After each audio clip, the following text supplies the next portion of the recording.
السلام علیکم ورحمۃ اللہ وبرکاتہ۔ بسم اللہ الرحمن الرحیم۔ دوستو، حضرت سعید بن زید رضی اللہ تعالی عنہ رسول اکرم صلی اللہ علیہ وسلم کے ان جرنیلوں میں سے ہیں کہ مکہ مکرمہ میں جنہوں نے اسلام کے طلوع ہوتے ہی اس کی پکار پر لبیک کہا، چنانچہ سابقین اولین میں سے ہوئے اور رضی اللہ عنہم ورضوا عنہ کا پروانہ حاصل کیا۔ حضرت سعید بن زید پہلی جماعت کے ساتھ اس وقت اسلام لائے جبکہ ابھی آپ صلی اللہ علیہ وسلم دار ارقم میں رونق افروز نہ ہوئے تھے اور نہ ہی وہاں دعوت شروع ہوئی تھی۔ اسلام لانے کے بعد جو حالات اور ناگواریاں مسلمانوں کو پیش آتی تھی، حضرت سعید رضی اللہ تعالی عنہ بھی ان سے محفوظ نہ رہ سکے۔ چنانچہ قیس بن حازم سے روایت ہے، فرماتے ہیں کہ میں نے حضرت سعید بن زید کو کوفہ کی مسجد میں یہ کہتے ہوئے سنا، اللہ کی قسم اسلام قبول کرنے سے پہلے حضرت عمر مجھے باندھ دیا کرتے تھے تاکہ میں اسلام چھوڑ دوں۔ دوستو، حضرت سعید بن زید رضی اللہ تعالی عنہ کا نکاح حضرت عمر رضی اللہ تعالی عنہ کی بہن فاطمہ بنت خطاب سے ہوا تھا۔ حضرت سعید رضی اللہ تعالی عنہ اور ان کی اہلیہ حضرت عمر سے پہلے مسلمان ہو چکے تھے اور یہ دونوں ہی حضرت عمر رضی اللہ تعالی عنہ کے اسلام لانے کا سبب بنے۔ اس واقعے کی تفصیل درج ذیل ہے۔ ایک دن حضرت عمر فاروق رضی اللہ تعالی عنہ گردن میں تلوار لٹکائے ہوئے گھر سے باہر نکلے۔ راستے میں انہیں بنو زہرہ کے ایک شخص نعیم بن عبداللہ رضی اللہ تعالی عنہ ملے۔ انہوں نے کہا، اے عمر، کہاں کا ارادہ ہے؟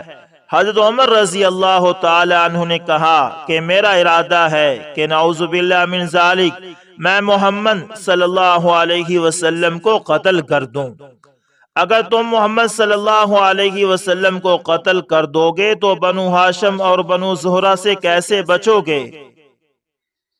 میرا خیال یہ ہے کہ تو بھی بے دین ہو چکا ہے اور جس دین پر پہلے تھا تو اس کو چھوڑ چکا ہے۔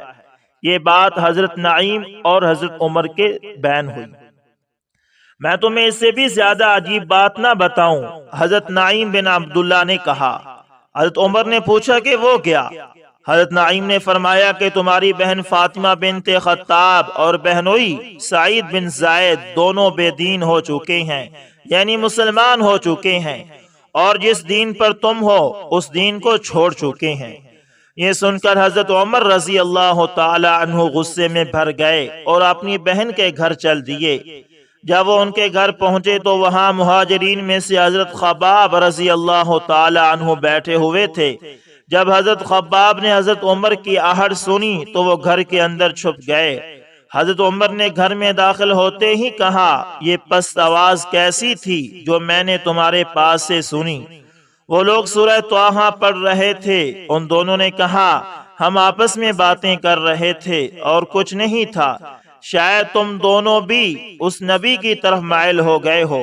حضرت عمر نے کہا، اے عمر، اگر تمہارے دین کے علاوہ کسی اور دین میں حق ہو تو پھر تمہارا کیا خیال ہے؟ حضرت سعید بن زید رضی اللہ تعالی عنہ نے استفسار کرتے ہوئے فرمایا۔ یہ سنتے ہی حضرت عمر رضی اللہ تعالی عنہ حضرت سعید بن زید پر ٹوٹ پڑے اور انہیں بری طرح مارنا شروع کر دیا۔ ان کی بہن انہیں اپنے خاوند سے ہٹانے کے لیے آئی تو اپنی بہن کو حضرت عمر نے اس زور سے مارا کہ ان کے چہرے سے خون نکل آیا۔ ان کی بہن کو بھی غصہ آ گیا۔ انہوں نے کہا، اے عمر، اگر حق تمہارے دین کے علاوہ کسی اور دین میں ہو تو پھر، اور انہوں نے بلند آواز سے کلمہ شہادت اشہد ان لا الہ الا اللہ و اشہد ان محمد رسول اللہ پڑھا۔ جب حضرت عمر مایوس ہو گئے تو کہا، مجھے بھی وہ کتاب دو جو تمہارے پاس ہے تاکہ میں اسے پڑھوں۔ حضرت عمر رضی اللہ تعالی عنہ پڑھنا جانتے تھے۔ ان کی بہن نے کہا کہ تم ناپاک ہو اور اس کتاب کو صرف پاک آدمی ہی ہاتھ لگا سکتا ہے، اس لیے جا کر غسل کرو یا وضو کرو۔ پھر حضرت عمر رضی اللہ تعالی عنہ نے اس کتاب کو لے کر سورہ طٰہٰ سے پڑھنا شروع کر دیا، یہاں تک کہ حضرت عمر رضی اللہ تعالی عنہ پڑھتے گئے اور پھر عرض کی کہ مجھے بتاؤ کہ محمد صلی اللہ علیہ وسلم کہاں ہیں۔ جب حضرت خباب رضی اللہ تعالی عنہ نے یہ بات سنی تو وہ گھر کے اندر سے باہر آئے اور کہا، اے عمر، تمہیں بشارت ہو، حضور صلی اللہ علیہ وسلم نے جمعرات کی رات میں یہ دعا مانگی تھی کہ اے اللہ، اسلام کو عمر بن خطاب یا عمرو بن ہشام یعنی ابو جہل کے مسلمان ہونے کے ذریعے سے عزت عطا فرما۔ اے عمر، مجھے امید ہے کہ حضور صلی اللہ علیہ وسلم کی یہ دعا آپ کے حق میں قبول ہو گئی ہوگی۔ اس وقت حضور صلی اللہ علیہ وسلم اس گھر میں تھے جو صفا پہاڑ کے دامن میں تھا۔ حضرت عمر رضی اللہ تعالی عنہ یہاں سے چل کر اس گھر دار ارقم میں پہنچے۔ اس وقت گھر کے دروازے پر حضرت حمزہ اور حضرت طلحہ رضی اللہ تعالی عنہما اور حضور صلی اللہ علیہ وسلم کے کچھ صحابہ موجود تھے۔ جب حضرت حمزہ رضی اللہ تعالی عنہ نے دیکھا کہ ان کے ساتھی حضرت عمر کے آنے سے خوف محسوس کر رہے ہیں تو آپ نے فرمایا کہ ہاں، یہ عمر ہے، اگر اللہ نے ان کے ساتھ بھلائی کا ارادہ کیا ہے تو یہ مسلمان ہو کر حضور صلی اللہ علیہ وسلم کا اتباع کر لیں گے، اور اگر اللہ کا اس کے علاوہ کسی اور بات کا ارادہ ہے تو ان کو قتل کرنا ہمارے لیے آسان بات ہے۔ اس وقت حضور صلی اللہ علیہ وسلم گھر کے اندر تشریف فرما تھے اور آپ صلی اللہ علیہ وسلم پر وحی نازل ہو رہی تھی۔ چنانچہ وحی کے نازل ہونے کے بعد حضور صلی اللہ علیہ وسلم بہر حضرت عمر رضی اللہ تعالی عنہ کے پاس تشریف لائے اور ان کے گریبان اور تلوار کے پرتلے کو پکڑ کر فرمایا، کیا تم باز آنے والے نہیں ہو؟ یعنی عمر، تم ابھی تک باز نہیں آ رہے ہو کفر سے؟ پھر فرمایا، اے عمر، کیا تم اسی کا انتظار کر رہے ہو کہ اللہ تعالیٰ تم پر وہی ذلت اور سزا نازل کر دے جو اس نے ولید بن مغیرہ پر نازل کی تھی؟ اس کے بعد حضور صلی اللہ علیہ وسلم نے اللہ تعالیٰ سے دعا مانگی، اے اللہ، یہ عمر بن خطاب ہے، اے اللہ، عمر بن خطاب کے ذریعے دین کو عزت عطا فرما۔ حضرت عمر رضی اللہ تعالی عنہ نے کہا، میں اس بات کی گواہی دیتا ہوں کہ آپ اللہ کے رسول ہیں، اور مسلمان ہو گئے۔ مسلمان ہونے کے بعد انہوں نے کہا، یا رسول اللہ، آپ بہر مسجد حرام کو نماز پڑھنے کے لیے تشریف لے چلیں۔ دوستو، غزوہ بدر کے موقع پر لشکر اسلام کی طرف سے ایک انتہائی اہم ذمہ داری حضرت سعید بن زید، یہ سعید بن زید وہی ہے جن کا واقعہ شروع کیا ہے ہم نے، ایک انتہائی اہم ذمہ داری حضرت سعید بن زید رضی اللہ تعالی عنہ کے سپرد کی گئی، جسے تاریخ کی معتبر کتابوں میں بیان کیا گیا ہے کہ جب رسول اللہ صلی اللہ علیہ وسلم کو قریش کے قافلے کی ملک شام سے واپسی کی اطلاع ملی تو آپ صلی اللہ علیہ وسلم نے حضرت طلحہ بن عبید اللہ اور حضرت سعید بن زید رضی اللہ تعالی عنہما کو مدینے سے روانگی سے 10 روز قبل قافلے کی خبریں لانے کے لیے بھیج دیا۔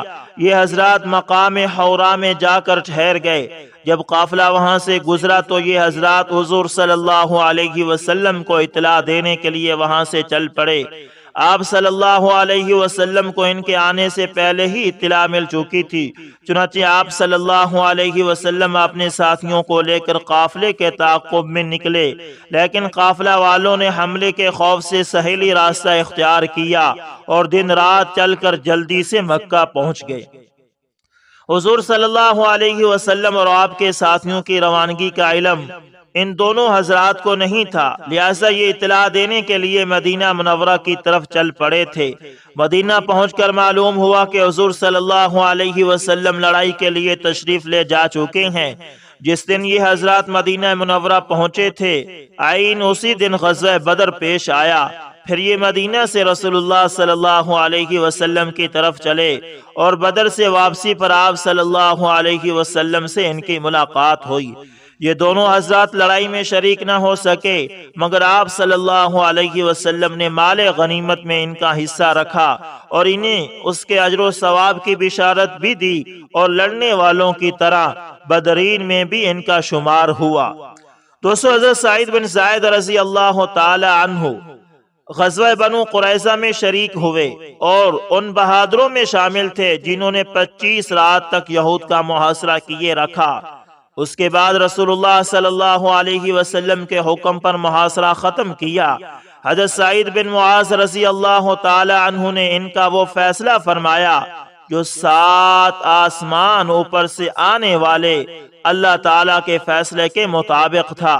خمس نکالنے کے بعد آپ صلی اللہ علیہ وسلم نے ان کے اموال کو تقسیم فرما دیا۔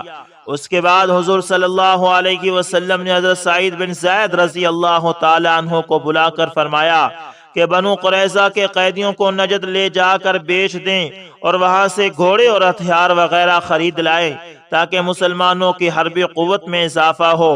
حضرت سعید رضی اللہ تعالی عنہ نے ایسا ہی کیا اور حضور صلی اللہ علیہ وسلم کے فرمان کی اتباع میں نجد گئے اور وہاں قیدیوں کو فروخت کیا اور گھوڑے اور ہتھیار وغیرہ خرید لائے اور حضور صلی اللہ علیہ وسلم کی رضا کو حاصل کیا۔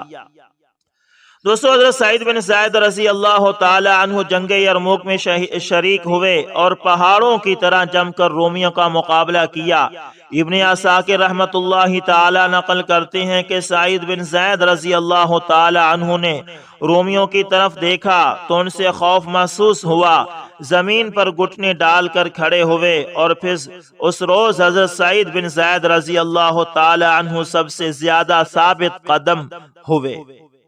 دوستو، حضرت سعید بن زید رضی اللہ تعالی عنہ جنگ یرموک میں بھی شامل ہوئے، جس کی تفصیلات درج ذیل ہیں۔ فرماتے ہیں کہ جنگ یرموک کے دن ہماری تعداد تقریباً 20,000 جبکہ رومی لشکر 1,20,000 کے لگ بھگ نفری پر مشتمل تھا۔ انہوں نے اپنے ہاتھوں میں دیو قامت اور مضبوط نیزے اٹھا رکھے تھے۔ ان کے مذہبی پیشوا ان کے آگے آگے صلیب کو اٹھائے ہوئے چل رہے تھے۔ یہ بلند آواز میں کوئی وظیفہ پڑھتے اور لشکر کے سپاہی اس وظیفے کو دہراتے۔ ان سب کی آواز بجلی کی کڑک جیسی محسوس ہو رہی تھی۔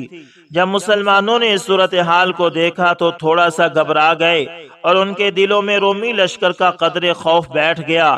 امیر لشکر حضرت ابو عبیدہ بن جراح رضی اللہ تعالی عنہ نے مسلمانوں کی اس کیفیت کو تاڑ لیا اور انہیں خطاب کرتے ہوئے فرمایا، اے اللہ کے بندو، تم اللہ کے دین کی مدد کرو، اللہ تمہاری مدد کرے گا اور تمہارے قدم جما دے گا۔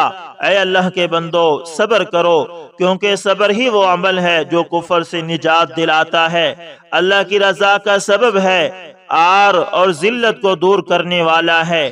اپنے نیزوں کو ٹھیک کر لو اور کمانوں کو مضبوط کر لو، خاموشی اختیار کرو، البتہ دل میں اللہ کا ذکر کرتے رہو، یہاں تک کہ اگر اللہ نے چاہا تو میں تمہیں حملہ کرنے کا حکم دوں گا۔ حضرت سعید رضی اللہ تعالی عنہ فرماتے ہیں، یہ خطبہ سن کر ایک مسلمان سپاہی آگے بڑھا اور اس نے حضرت ابو عبیدہ رضی اللہ تعالی عنہ سے کہا، میں نے شہید ہونے کا پختہ ارادہ کر لیا ہے، کیا آپ صلی اللہ علیہ وسلم کو کوئی پیغام دینا چاہتے ہیں؟ ہاں، رسول اللہ صلی اللہ علیہ وسلم کو میرا سلام کہنا اور انہوں سے عرض کرنا کہ یا رسول اللہ، جس بات کا ہمارے رب نے ہم سے وعدہ کیا تھا ہم نے اس کو پا لیا۔ حضرت ابو عبیدہ رضی اللہ تعالی عنہ نے اس شہید کو اپنا پیغام دے دیا۔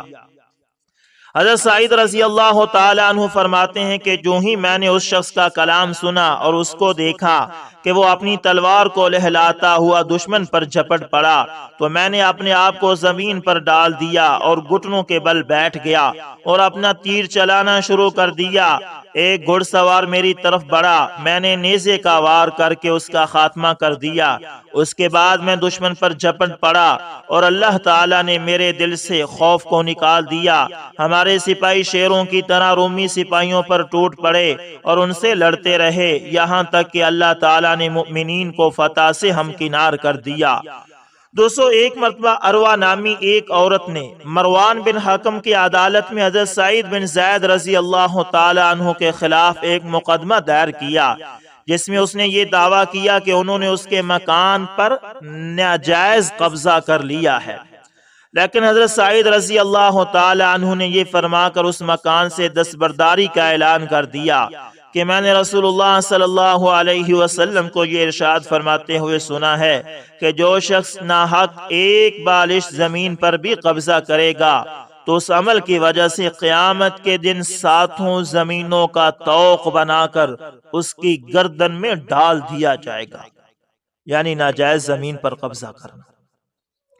اس کے بعد حضرت سعید رضی اللہ تعالی عنہ نے اس عورت کے حق میں دعا کی اور دعا فرمائی، اے اللہ اگر یہ عورت جھوٹی ہے تو اس کی بینائی ختم کر دے اور اس کی قبر اس کے گھر میں ہی بنا دے۔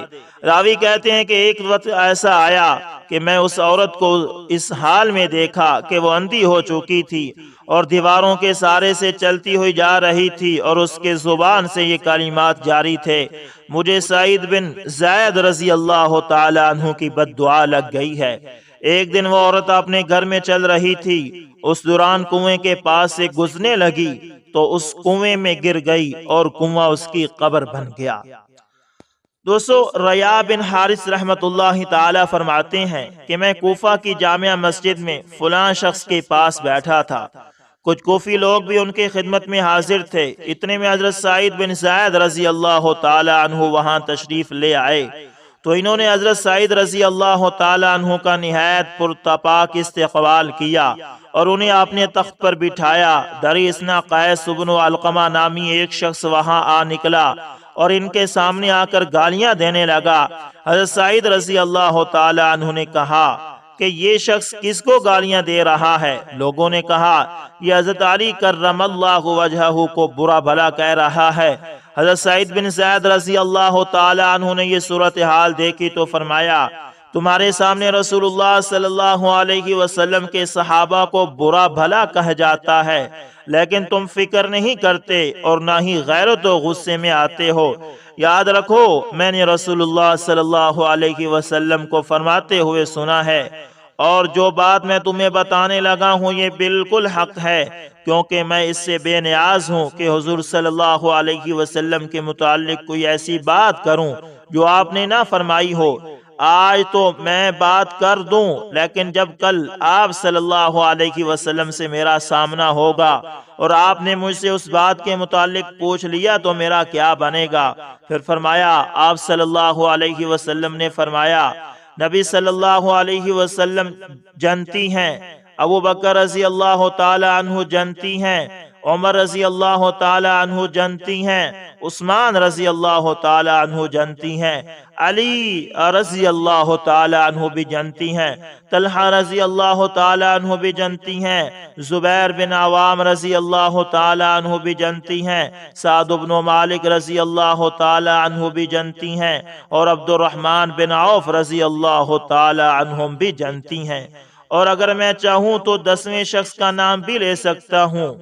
وہ کون ہے؟ لوگوں نے بے قرار ہو کر پوچھا تو آپ نے فرمایا، 10واں آدمی سعید بن زید، یعنی میں خود، میرے بارے میں بھی حضور صلی اللہ علیہ وسلم نے فرمایا تھا کہ سعید بن زید بھی جنتی ہیں۔ اس کے بعد حضرت سعید بن زید رضی اللہ تعالی عنہ نے فرمایا، صحابہ میں سے کسی کا حضور صلی اللہ علیہ وسلم کے ساتھ ایسی صورتحال میں حاضر ہونا جس میں اس کا چہرہ گردآلود ہو جائے، یعنی جہاد اور غزوات کے موقع پر، یہ تمہارے اس شخص کے سب اعمال سے بہتر ہے جسے حضرت نوح علیہ السلام کے بقدر عمر عطا کی گئی ہو۔ اللہ اکبر۔ دوستو، حضرت سعید رضی اللہ تعالی عنہ فرماتے ہیں کہ قبل از بعثت، یعنی آپ صلی اللہ علیہ وسلم کی بعثت سے پہلے، حضور اقدس صلی اللہ علیہ وسلم اور زید بن حارثہ رضی اللہ تعالی عنہ مکہ میں کسی مقام پر بیٹھے کھانا کھا رہے تھے کہ ان کے پاس سے حضرت سعید رضی اللہ تعالی عنہ کے والد زید بن عمرو بن نفیل کا گزر ہوا۔ ان دونوں حضرات نے انہیں کھانے کی دعوت دی تو انہوں نے کہا، اے میرے ابن اخ، میں ان جانوروں کا گوشت نہیں کھاتا جنہیں بتوں کے نام پر ذبح کیا گیا ہو۔ حضرت سعید رضی اللہ تعالی عنہ فرماتے ہیں کہ اس وقت کے بعد حضور صلی اللہ علیہ وسلم کو کبھی ان جانوروں کا گوشت کھاتے ہوئے نہیں دیکھا گیا جنہیں بتوں کے نام پر ذبح کیا گیا ہو۔ حضرت سعید رضی اللہ تعالی عنہ نے ایک مرتبہ حضور صلی اللہ علیہ وسلم سے عرض کیا، یا رسول اللہ صلی اللہ علیہ وسلم، جیسا کہ آپ جانتے ہیں کہ اور آپ نے خود بھی میرے والد کو دیکھا ہے کہ ان کا مزاج و طبیعت ایسی تھی کہ اگر وہ آپ کی بعثت کا زمانہ پا لیتے تو آپ پر ایمان لے آتے اور آپ کی اتباع کرتے، لہٰذا ان کے لیے استغفار فرما دیجئے۔ حضور صلی اللہ علیہ وسلم نے فرمایا، ہاں ضرور، میں ان کے لیے استغفار کروں گا، بلا شبہ انہیں قیامت کے دن اس حال میں اٹھایا جائے گا کہ وہ پوری ایک جماعت کے مساوی ہوں گے۔ اللہ اکبر۔ دوستو، سعید بن زید رضی اللہ تعالیٰ عنہ کے والد زید کا دل زمانہ جہلیت میں ہی کفر و شرک سے متنفر تھا اور جستجو حق میں دور دراز ممالک کی خاک چھانی۔ والد کے اسی نظریہ توحید کا اثر تھا کہ حضرت سعید بن زید رضی اللہ تعالیٰ عنہ کے لیے توحید کی صدا انتہائی مانوس صدا تھی، اور انہوں نے ظلمت و شرکت کے ظلمت قدا میں توحید کا جلوہ دیکھ لیا تھا۔ تلاش حق میں حضرت سعید بن زید رضی اللہ تعالیٰ عنہ کے والد زید نے شام کا سفر کیا اور ایک یہودی عالم سے مقصود کی راہبری چاہی۔ اس نے کہا، اگر خدا کے غضب میں حصہ لینا ہے تو ہمارا دین حاضر ہے۔ زید نے کہا، میں اسی سے بھاگا ہوں، پھر اس میں گرفتار نہیں ہو سکتا، البتہ اگر کوئی دوسرا مذہب بتا سکتے ہو تو بتا دو۔ اس نے دین حنیف اختیار کرنے کا مشورہ دیا۔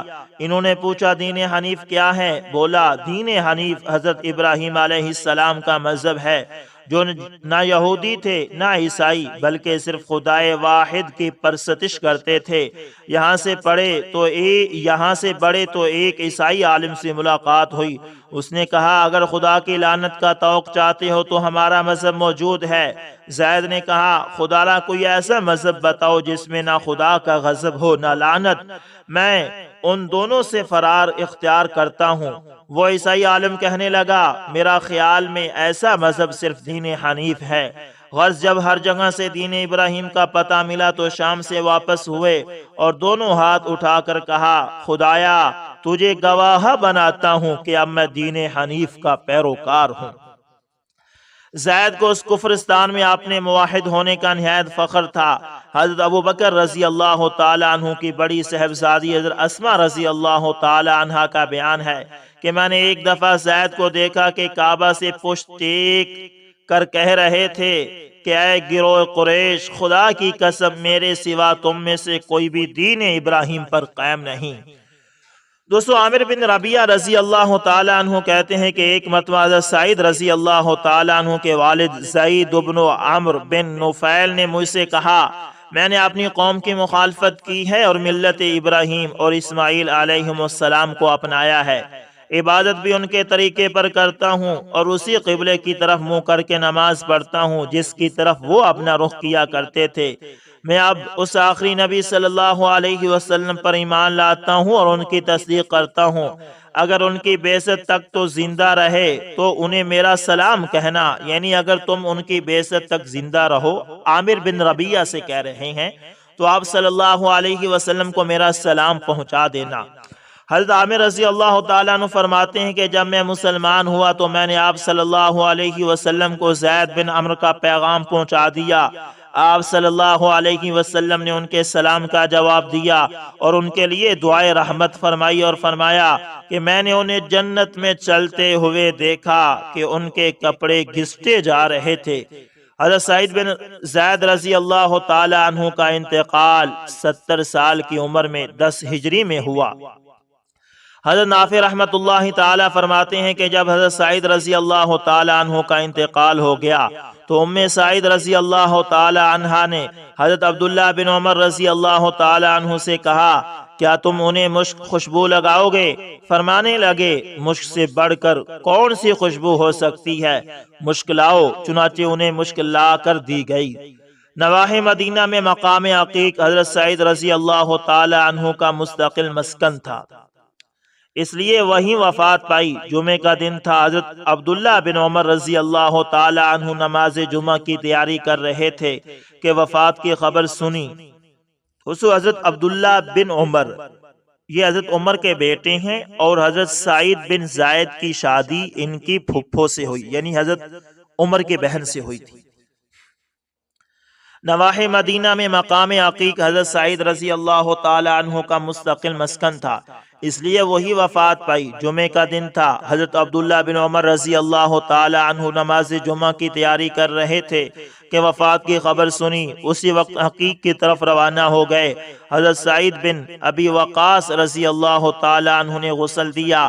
حضرت عائشہ بنت سعد فرماتی ہیں کہ حضرت سعد بن ابی وقاص رضی اللہ تعالی عنہ نے حضرت سعید بن رضی اللہ تعالی عنہ کی وفات کے بعد انہیں غسل دے کر خوشبو لگائی، پھر گھر آ کر غسل کیا۔ جب دوبارہ بحر تشریف لے گئے تو فرمایا میں نے سعید رضی اللہ تعالی عنہ کو غسل دینے کی وجہ سے غسل نہیں کیا، بلکہ گرمی کی شدت کو کم کرنے کے لیے غسل کیا ہے۔ حضرت سعید رضی اللہ تعالی عنہ کی نماز جنازہ حضرت عبداللہ بن عمر رضی اللہ تعالی عنہ نے پڑھائی، اور قبر میں حضرت سعد بن ابی وقاص رضی اللہ تعالی عنہ اور حضرت عبداللہ بن عمر رضی اللہ تعالی عنہ نے رکھا، اور یہی دونوں اترے۔ انا للہ و انا الیہ راجعون۔ تو دوستو یہ تھے حضرت سعید رضی اللہ تعالی عنہ جو اللہ کے نبی کے لاڈلے صحابی تھے، اور حضرت عمر رضی اللہ تعالی عنہ کی بہن کے گھر والے تھے۔ حضرت سعید کے والد زید رضی اللہ تعالی عنہ آپ صلی اللہ علیہ وسلم کی بعثت یعنی نبوت کا اعلان کرنے سے پہلے وفات پا گئے تھے، اور انہوں نے اپنی وفات سے پہلے حضرت عامر سے کہا تھا کہ اگر آپ کی زندگی میں اس آخری نبی کا ظہور ہو جائے تو اسے میرا سلام کہنا اور بتانا کہ میں اس پر ایمان لا چکا ہوں۔ تو اس طرح حضرت سعید بھی مسلمان صحابی تھے، اور ان کے والد زید بھی ایمان والے تھے۔ امید ہے کہ ویڈیو اچھی لگی ہوگی، پسند ہے تو لائک شیئر کمنٹ لازمی کریں، اور اگر آپ ہمارے چینل ایسا فارمیشن ٹی وی پر نئے تو اس کو لازمی سبسکرائب کریں۔ ملتے ہیں نیکسٹ ویڈیو کے اندر، تب تک کے لیے اللہ حافظ، جزاکم اللہ خیر۔